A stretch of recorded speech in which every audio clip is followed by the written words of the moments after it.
All right, I had a real estate agent ask me a question about dealing with price objections, right? So she specifically has a client right now who's freaking out about the price of this house that is their dream house. It's $80,000 over what they want to spend over their budget.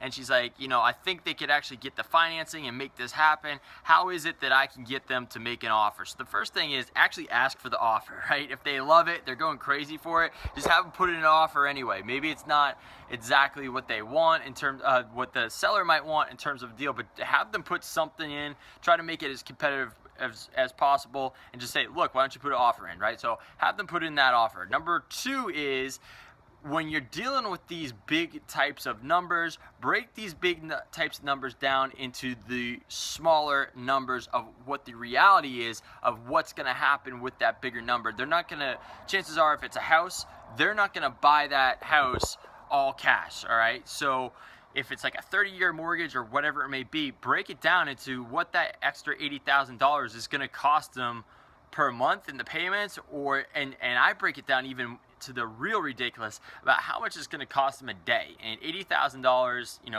20, 30-year mortgage, and it's probably going to be under $20, right, a day, or $10 a day, or whatever it may be. And so when you break it down into the ridiculous, look, is it worth that extra $7 or $12 a day to get your dream house?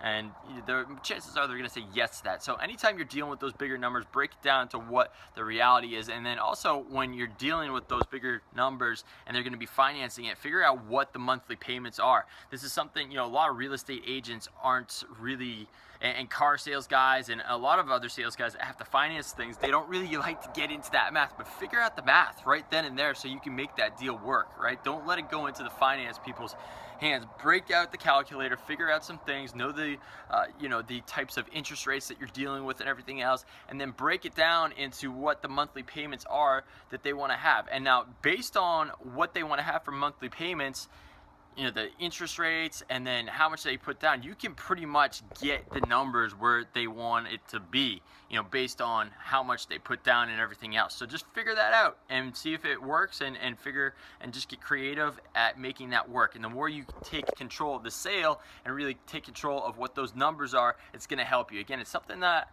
not a lot of sales guys will do, but the top guys will, right? So get good at doing that. And in the end of the day, when you're dealing with those bigger numbers, break it down, and then you can break it down into the day. If you have to, break it down into the hour, whatever it takes, so they can see that big number really isn't so big and it's just a smaller number. So that is it. This is Kerry Sullivan with another howtokickassensales.com tip of the day. I'll see you on the next one. Bye-bye.